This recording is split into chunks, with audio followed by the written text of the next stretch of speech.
If you walked into my life 5 years ago, you'd think I was living the kind of family stories people brag about at backyard barbecues. A nice little ranch-style house on the edge of town, 2 reliable Fords in the driveway, a dog named Baxter who believed the mailman was Satan himself, and a wife who everyone swore looked like she could be on the cover of one of those glossy relationship stories magazines they sell in the checkout aisle at Walmart. We were the couple people in church nodded at as if to say, that's how marriage is supposed to look. Even my own mother would call me just to tell me, son, you're lucky, don't screw it up. But here's the thing about family drama stories. They never start dramatic. They start subtle, in the soft creak of a floorboard at midnight when your wife is texting someone she swears is her cousin. They start when you come home from a 10-hour shift, construction dust in your lungs, and she's already eaten dinner without you, sitting on the couch with a smile that looks rehearsed. They start when laughter between 2 people gets replaced by polite chuckles, like the soundtrack of a sitcom nobody's watching anymore. I ignored it, because that's what good husbands do in America, right? You tell yourself it's stress, it's hormones, it's work. You don't jump to infidelity stories because that feels like a betrayal of your own trust. And besides, I was busy. Bills don't pay themselves. She wanted Amazon packages. I wanted her to be happy, so I broke my back hauling drywall while she spent afternoons helping a friend with his divorce. Spoiler, the friend wasn't getting divorced. The friend was getting very well acquainted with my wife. I didn't find out right away. No, betrayal stories like mine are never that clean. They drag on. They stretch into family revenge, fantasies you tell yourself at 3 a.m., while scrolling through cheating wife Reddit threads where men from Ohio to California spill their guts about the moment they realized their wives were auditioning for a whole other life. I'd read those Reddit stories and think, at least that's not me, until one day it was. The moment of truth came in the stupidest way possible, a crumpled receipt from Olive Garden. Yeah, Olive Garden, the restaurant where every unhappy couple goes to pretend unlimited breadsticks can fix what therapy can't. Except the problem wasn't the carbs. The problem was she went there on a night she told me she was babysitting her sister's kids. The receipt had 2 entrees, 2 glasses of wine, and a dessert to share. My wife doesn't even like tiramisu. Guess who does? The guy she claimed was just a friend. I confronted her in the kitchen. She didn't deny it. She didn't even flinch. She just sighed like a teenager caught sneaking out and said, I was lonely. You're always working. That line, my God, that's the national anthem of cheating stories. The whole chorus of infidelity stories in America could be sung on that one pathetic note. I was lonely. Here's where the family drama escalates. She tells me she's pregnant. And not in the happy Hallmark movie kind of way where you pop champagne and post it to Facebook with a sonogram photo. No, this was a dark thunderstorm of a confession. She says, I don't know if it's yours. Imagine being stabbed, then the knife turned, then the wound broadcast live on Reddit Betrayal Diaries for millions to comment, bro, you deserve better. My head spun. I'd seen the cheating wife story templates before online, but living it was like standing in the middle of a tornado. Except the tornado is your wife, and instead of cows flying around you, it's your own shattered trust. Weeks turned into months. She insisted the baby might be mine. I wanted to believe her because that's what betrayal does. It makes you beg for lies. Family drama stories aren't logical. They're messy, irrational, addictive. And me? I was addicted to the fantasy that somehow she would wake up, apologize, and we'd rewind the clock back to simpler days when our biggest fight was about who forgot to take Baxter to the vet. But then came the hospital. The baby arrived screaming into the world, red-faced and alive, and the second I saw that little bundle, I knew. Everyone in the delivery room knew. The child was not mine. Different skin tone, different hair, different everything. It was the living, breathing proof of her infidelity stories. She looked at me with eyes full of desperation, whispering, "Please, just sign the birth certificate." And that's where I froze. Because in America, when a husband refuses to sign birth certificate papers, it's not just about ink on a line. It's about responsibility, money, legacy, and whether you want to chain yourself to someone else's betrayal for 18 long years. The nurse hovered, pen ready, while my wife sobbed. The walls felt like they were closing in, like a courtroom in some bizarre family revenge case, where the jury was every nurse, doctor, and relative waiting outside with balloons. Now, here's where the tone shifts, because in that moment, something snapped in me. The solemn, broken husband cracked wide open, and I swear I saw the absurdity of the whole thing, like I was watching a parody on late-night TV. Picture it, the laugh track playing while I'm handed a pen, my wife wailing like a soap opera actress, and me standing there like the world's worst contestant on a game show called Who Wants to Be the Dad? My mind spun conspiracy theories. What if the hospital staff were in on it, part of a secret cabal that needed unsuspecting men to sign for babies not theirs, fueling some underground economy of betrayal stories? What if every infidelity story was connected, a massive plot stitched together by lawyers, therapists, and Olive Garden waiters who kept receipts as evidence? Maybe Reddit Betrayal itself was just a giant recruitment program, testing who would cave and who would resist. I laughed out loud. The nurse looked horrified, my wife looked betrayed, but I couldn't stop. Because sometimes betrayal stories get so ridiculous, they stop being tragedies and start being comedies. And in that absurdity, in that parody of my own pain, I found clarity. I was not signing. That's where part one ends, not with the healing, not with forgiveness, but with me holding a pen, laughing like a madman in a hospital room while everyone else tried to decide if I was the villain or the only sane person in a family drama story gone off the rails. The funny thing about betrayal is that it doesn't stay locked inside your house. It leaks out, oozing into every corner of your life like motor oil dripping down the driveway. I thought refusing to sign the birth certificate would be the end of the drama, like slamming the last chapter of a cheating wife story closed. But no, in small-town America, betrayal stories multiply like rabbits. You don't just get a cheating wife Reddit post, you get a whole community theater production, and suddenly you're the unwilling star. The first whispers started in the grocery store. I walked in for milk and bread, and suddenly Mrs. Thompson from 3 doors down was studying me like I was a suspect on one of those crime documentaries. By the time I hit the checkout line, 2 more neighbors had accidentally bumped into me, fishing for details. The rumor had already mutated. Some said I was heartless for leaving a poor innocent baby fatherless. Others said I was a hero, finally standing up to the epidemic of infidelity stories sweeping the nation like a second pandemic. Church wasn't any better. Our pastor pulled me aside after service, his hand heavy on my shoulder, voice solemn. "Son, sometimes the Lord calls us to raise children not of our blood." I looked him dead in the eye and said, "Pastor, this isn't the Bible. This is Olive Garden gone wrong." The deacons didn't laugh. They looked at me like I'd just confessed to sacrificing goats in my backyard. My wife, meanwhile, went full Broadway actress. She told anyone who would listen that I had abandoned her in her time of need. She cried on her mother's porch so loud the mailman heard every word. She posted vague Facebook statuses. "Some men don't deserve families." #heartbroken. #single mom. Strong. It was like living inside a family drama story written by a bitter screenwriter who'd just discovered hashtags. But here's the kicker. People started taking sides. My buddies at work clapped me on the back and said, "Man, you did the right thing. 19 years of child support? Forget that."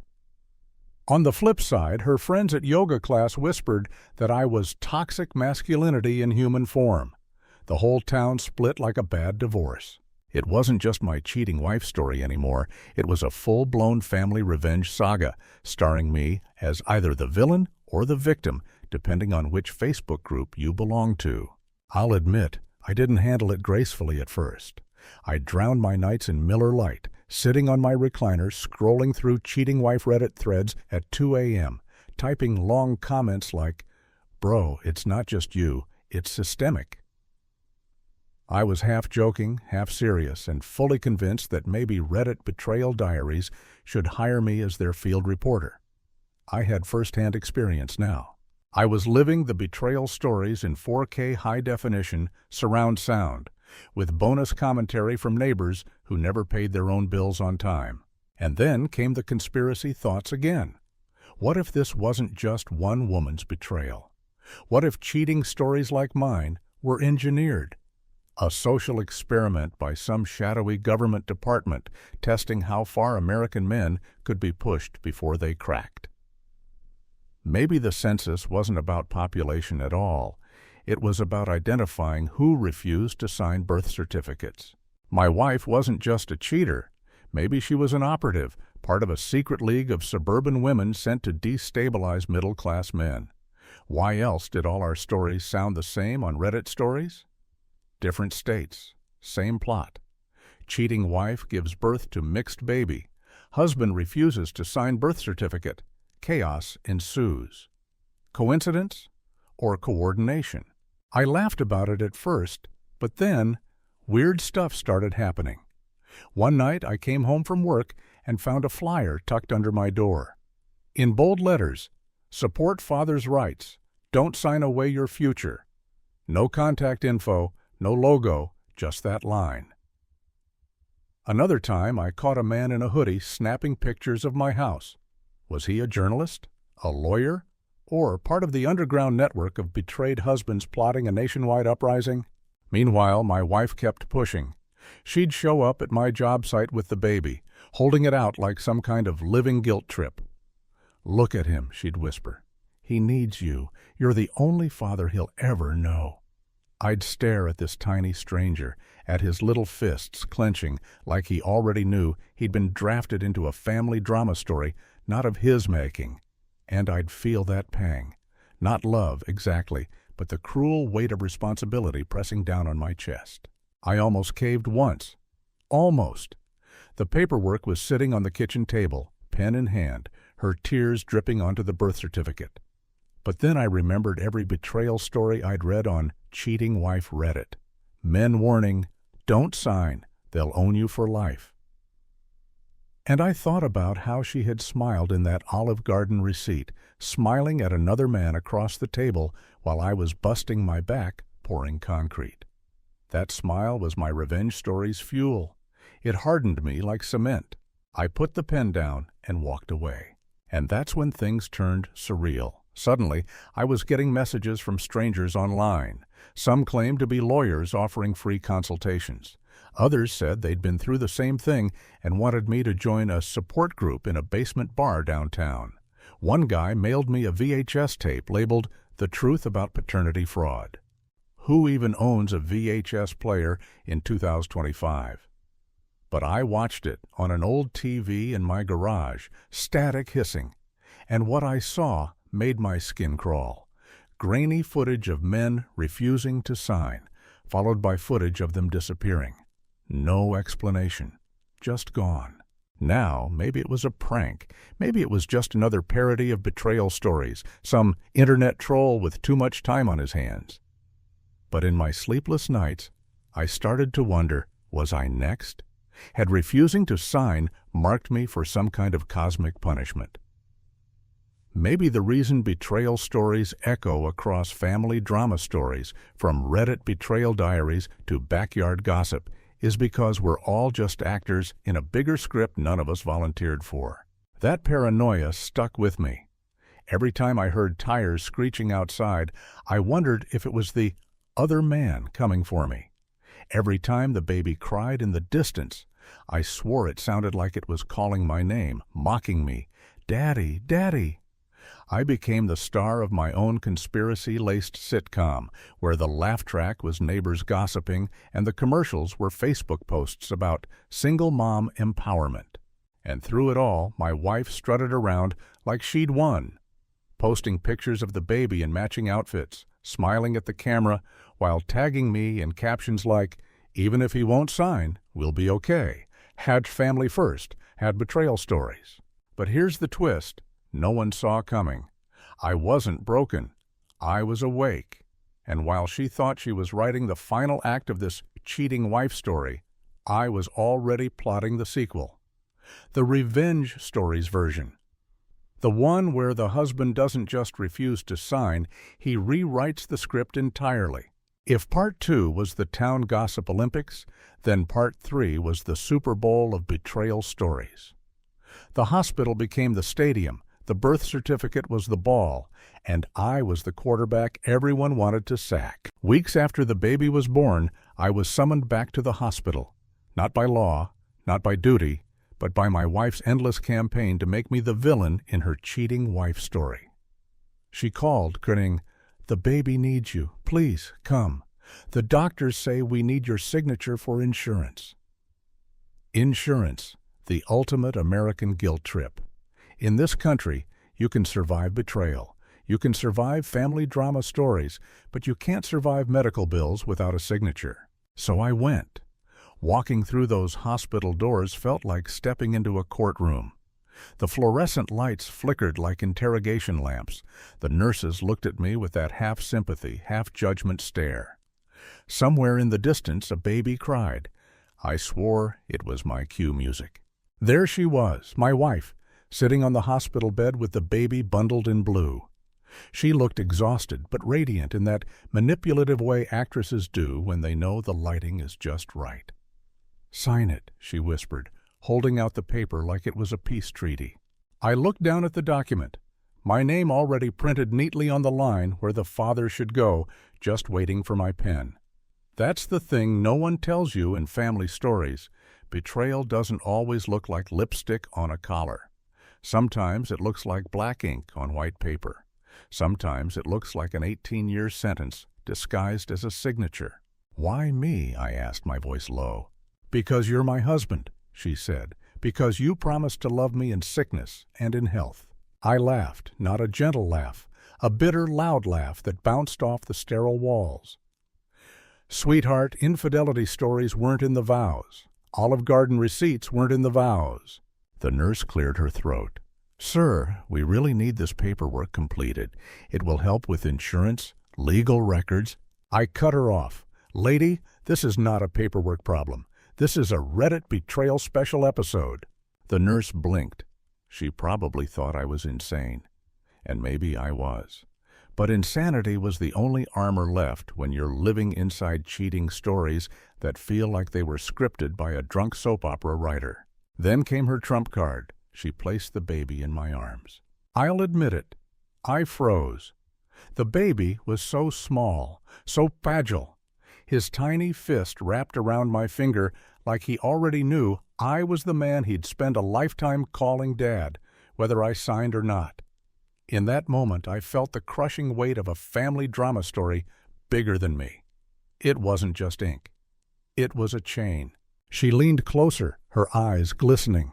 "Please, be his father. Don't let him grow up in betrayal stories he didn't choose." And for a split second, I almost believed her.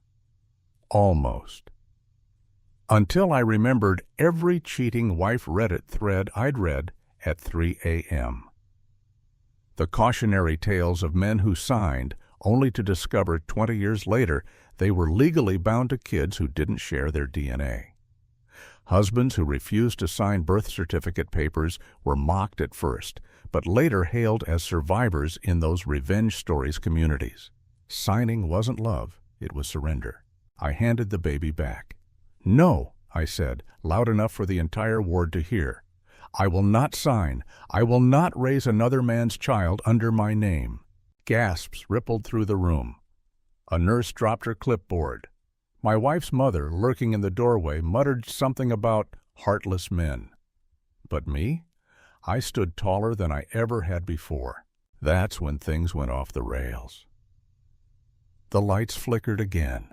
The intercom buzzed to life with a voice that sounded suspiciously like it belonged to Morgan Freeman. Another husband refuses to sign. The prophecy continues.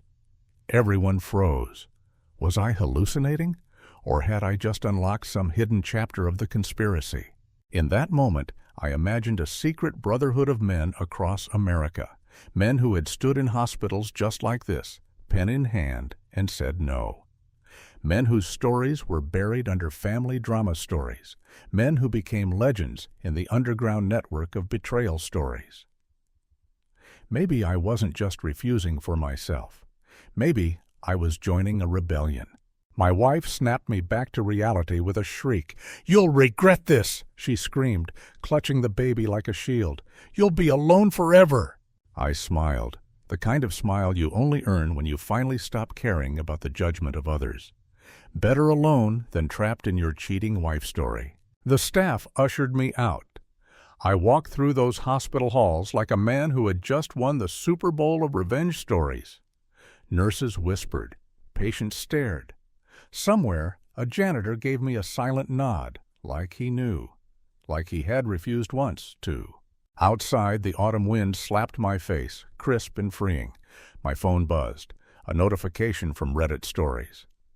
Top post today, husband refuses to sign birth certificate. Thoughts?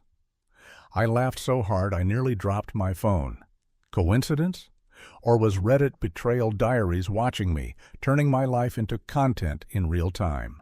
By the time I got home, the story had spread faster than wildfire. Local Facebook groups were already debating my decision. Some called me a monster, others called me a hero. Someone even photoshopped my face onto Braveheart with the caption, "They may take our wives, but they'll never take our signatures." And that's how it hit me. My refusal wasn't the end of this family drama. It was the beginning of a legend. A betrayal story that would be whispered about in bars, on Reddit betrayal threads, in late-night conversations between strangers who all knew the same universal truth. Sometimes the bravest thing a man can do is say no. The morning after the hospital showdown felt like waking up in a different America. I brewed my coffee, sat on the porch in my flannel, and noticed how the world just shifted. The sky seemed brighter. Baxter, my dog, wagged his tail like he sensed the chains had been cut. And maybe that's exactly what happened, because once you say no to signing away your life on a birth certificate for another man's baby, you become untouchable. You don't live inside cheating wife stories anymore. You write your own revenge stories. But if I thought freedom would be peaceful, I was wrong. The fallout hit like a hurricane. My wife doubled down on her performance, parading the baby through town like a prop in her family drama stories. At the farmer's market, she'd stage conversations loud enough for everyone to hear. Poor little guy, no father to hold him. She made herself the heroine of a cheating wife Reddit tragedy, and me. I was cast as the villain who had abandoned his family. Except something funny happened. People didn't buy it, not everyone at least. The more she performed, the faker it looked. The baby shower smiles were gone. The sympathy casseroles dried up. Slowly, whispers flipped in my favor. Folks remembered that Olive Garden receipt. They remembered how many nights I'd been working while she was babysitting. And in small-town America, betrayal stories rot faster than week-old milk. Still, she tried everything. Lawyers' letters arrived, thick envelopes filled with guilt and threats. She claimed I had a moral obligation. Her mother left voicemails screaming about family legacy. Even the pastor showed up at my porch again, Bible in hand, asking if I'd reconsider. I told him flat out, "Pastor, you want a father so bad? You sign it." He left in silence. Meanwhile, online, my story exploded. Someone leaked it to Reddit Betrayal Diaries, and within hours it was climbing the charts. Comment after comment rolled in. Classic cheating wife Reddit story. OP, you did the right thing. Bro, you're a legend. Husband refuses to sign birth certificate, evil king behavior. This belongs in the Hall of Fame of revenge stories. I wasn't just a man anymore, I was a meme. My face got plastered on photoshopped movie posters. The Unsigned Father, coming this fall. Someone even edited Braveheart again, this time with me yelling, "You can take my Olive Garden, but you'll never take my name." That's when I realized the line between reality and parody had dissolved. My betrayal story wasn't just mine, it was America's. A reflection of every infidelity story, every family revenge saga, every cheating wife Reddit confession that spiraled into chaos. I had become the reluctant protagonist of the American family drama multiverse. And then, the letters started coming. Real letters, not emails. Thick envelopes postmarked from all over the country. Men from Texas, Ohio, California, strangers who wrote, "I refuse too." They shared their own betrayal stories. Their own cheating wife gives birth to mixed baby nightmares. Some wrote in shaky handwriting, decades old, saying they wished they had refused.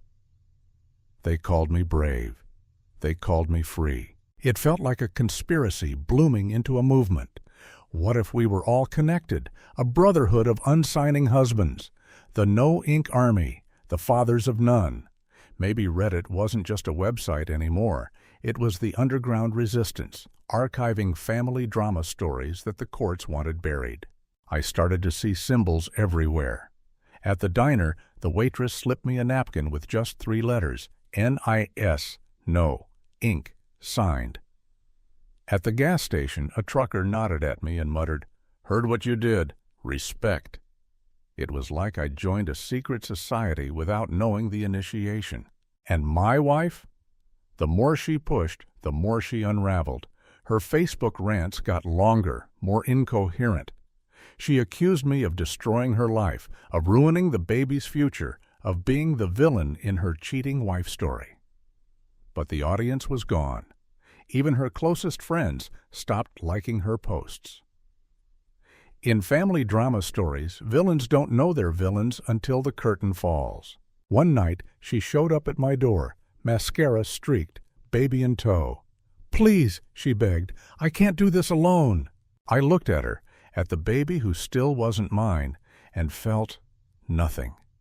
No hate, no love, just the calm clarity of a man who'd already walked through the fire.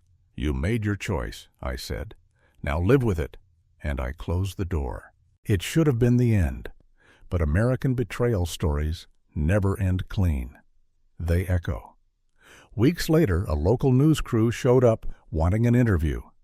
The man who refused to sign. They called me controversial, polarizing, heroic. My wife refused to appear on camera, but the baby's picture somehow ended up blurred in the segment anyway. Suddenly, I wasn't just gossip. I was prime time. And here's where the parody turned to fantasy. Because one night, I dreamt of a courtroom filled with men in flannel and baseball caps, all standing tall as a judge banged her gavel. "You are free," she declared. The crowd erupted, chanting, "No ink, no ink." I woke up sweating, half convinced it was prophecy. Maybe one day there really would be a trial, and men like me would finally be vindicated. Until then, I carried on. Life got quieter. The gossip died down. The memes faded. But every now and then, I'd log into Reddit stories and see a new post. "Husband refuses to sign birth certificate. Is he wrong?" And I'd smile because I knew. That man was me once, and now he was free too. In the end, my wife was right about one thing. I would be remembered, not as the man who signed his name away, but as the man who laughed in the hospital, who said no, who turned his betrayal story into a legend.